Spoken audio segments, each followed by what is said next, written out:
Najua kwamba watu wanapenda sana kutukomoa, ingawa kukomoa ni sehemu ya maisha. Kuna watu wanafanya vitu sio kwa sababu wapate faida, ila kwa sababu tu wao waonekane kwamba wana uwezo mkubwa kuliko wewe. Kuna wakati mwingine wanafanya naangalia sana, wao wanakiangalia ni wao kukomoa wewe. Kuna wakati inachekesha sana.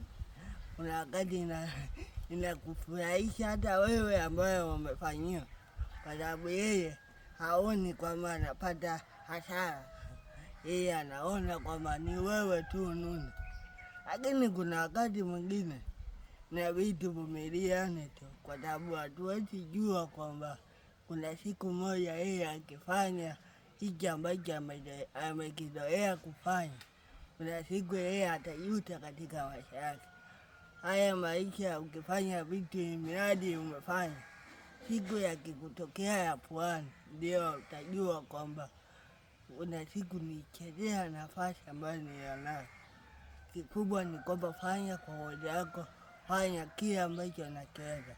Hakuna mtu ambaye atakupinga, lakini fanya kwa sababu tu ya mwingine kuona kwamba wewe una nguvu.